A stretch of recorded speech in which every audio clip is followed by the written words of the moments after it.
Hi, I'm Kimberly, writer and teacher. Welcome back to my channel. Today we're going to be talking about being a pantser is not a death sentence, okay? Now, what is a pantser? Somebody who flies by the seat of their pants and writes their novel without outlining. Their creativity is driven by the story that they see in their head, and most don't plot out their novel in advance. They take their time learning their story. This is also known as a discovery writer, but both mean the same thing. Now, why do people frown upon it? Many people think that if you don't outline, you'll be writing your novel forever. So most plotters will tell you that they never completed a novel until they outlined, and they often will swear by outlining. But this doesn't work for everybody, so I'm going to save you that time, and I'm not even going to get into all of that. They think that being a pantser means you'll never finish your novel, and your book will be all about characters meandering around, doing nothing with a plot and a story that just goes nowhere. Now, this couldn't be further from the truth. Most pantsers can come up with a ton of ideas, and even if you end up throwing a lot of your work away, it still wasn't wasted time. Learning what works for you is what makes you a writer. What the masses do isn't always what will work for you. I recommend you disregard the naysayers and try your hand at pantsing if outlining isn't working for you. Now, what are some downsides? You throw a lot of work away. This could be detrimental for some writers, especially if you use word count as a metric of success. Next, you could be writing for a while. This in some ways is why plotters will say to outline. But again, if this doesn't work, it's not going to work. That's it. It doesn't work for everybody. The upside, though, is you learn your writing style. This goes back to you throw a lot of your work away. It's kind of a rite of passage as a pantser, and you just get used to it. Most of us deal with serious writer's block, but I will talk about how to handle that a little bit further. Why am I a pantser? This is always fun to talk about. I have tried to outline, and it just didn't go over well. Trying to outline everything takes away some of what makes writing so much fun for me. I love going through the different scenes and seeing what the change and seeing the things that happen. Most plotters will say this doesn't make any sense because I still get to be the one who writes the novel, so I shouldn't feel like I'm losing creativity. But I do. I guess you have to be a pantser to kind of understand how that feels. If you're a rigid plotter, which a lot of the internet information will tell you to do this, but I just couldn't get on board with it. So my characters end up feeling more real to me. I'm the type of person who learns everything about my characters as I write them. Now, I do have their backstories and stuff set up before I start writing because it will determine how I write their dialogue, but for the most part, I pants. This doesn't mean your characters will be flat, okay? I've heard this too. So if you don't plot out your characters completely before you start writing, your characters will end up being flat. I've heard that excuse too, and I don't believe in it even for a minute. Plotters will tell you to plot out your characters completely because it will save you from having to do rewrites because of character growth. This could be sort of true, but only in a way. When you plot out your characters, you do know all about their qualities, which can make writing them so much easier. I do agree with that. But this just isn't the same for pantsers, or at least just not for me. Like real life, I get to know them. I typically have some qualities that I already know I'm going to include within them, but everything else, pretty much, I pants. Now, the next thing is to expect to run out of steam in the first draft. Now, I don't think many pantsers expect this. I think that they expect that they're going to be just like Stephen King and start popping out novels like it's nobody's business. And you're setting yourself up for failure when you do this. I'm just going to be honest with you. King has been writing for decades, and he has quite the system. Throwing down 3,000 words on a page is not hard for him to do at all. For newbie writers, it's probably difficult to just bust out 3,000 words a day. This is how he throws out novels this fast. He talks about how he throws out all of these novels, but he writes so much.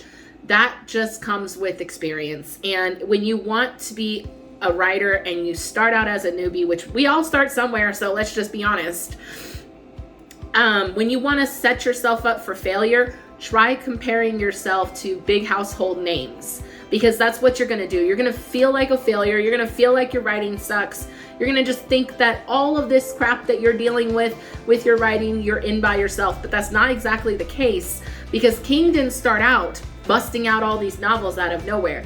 King started off as a newbie at 1.2. Same thing with George R.R. Martin or all these other famous pantsers. But you have to understand that they didn't start out that way. They didn't start out with throwing out novels, all these big, awesome types of novels.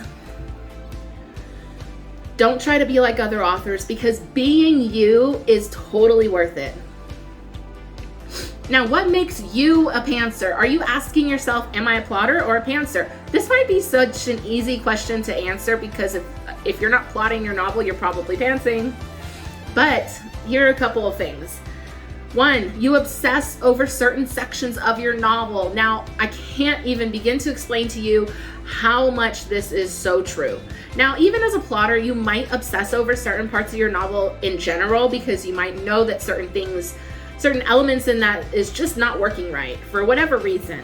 So you obsess over that section of your novel. But as a pantser, we obsess over that section of our novel, because in our head, when we're doing this writing in our of everything that we do, it's sometimes hard to move forward from that point until we get what we're trying to say on the page across.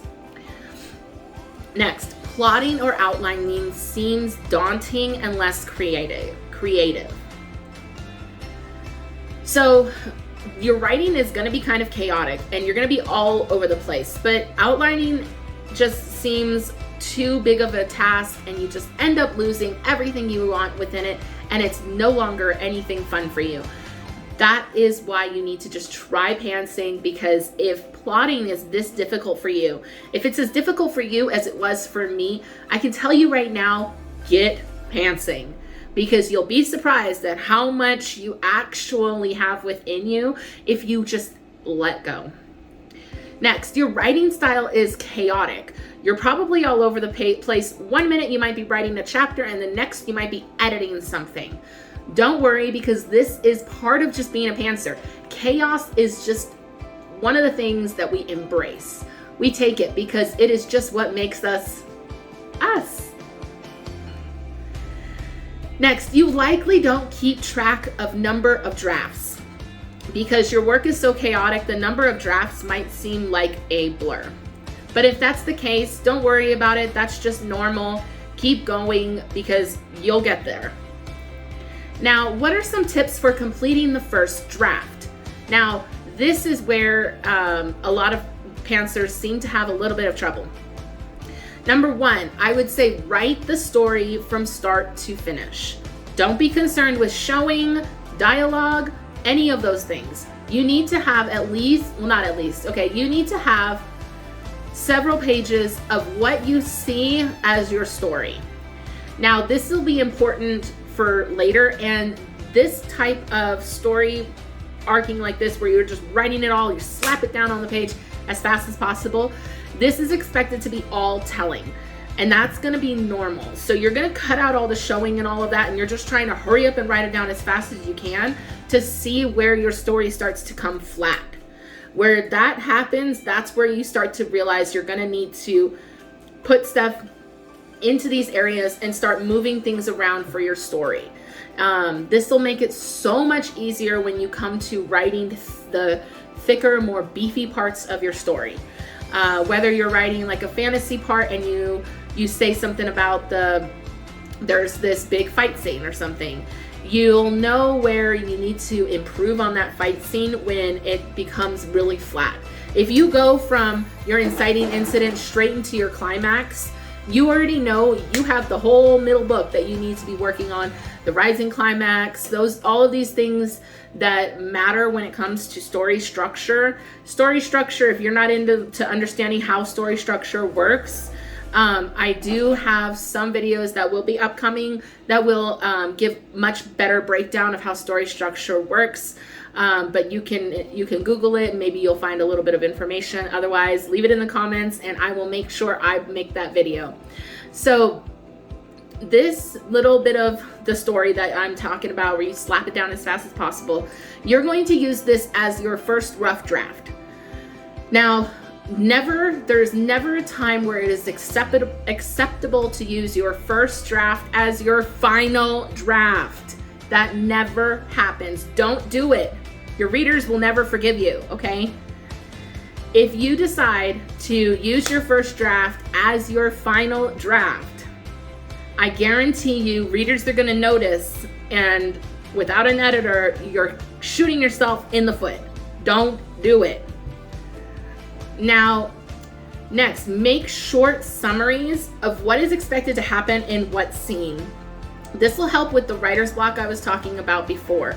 So when this happens, it's usually because your side of your story has become flat. You've ran out of steam and you don't know where to go next with your story.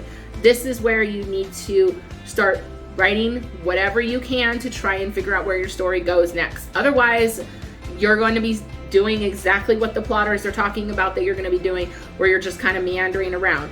If you don't know where to go next with your story, try and research and look at story structure so you can see where your story is flat. So that's all I've got for you guys today. If you like this video, please hit that like and definitely subscribe. It helps out the channel a lot. If you need any recommendations for any of the things I use, I'm going to leave the descriptions in the links in the descriptions below, where you can actually try out NovelPad and try out Pro Writing Aid. I hope that you enjoyed this video. Thank you so much. Follow me on social media. The links will be down below. Bye.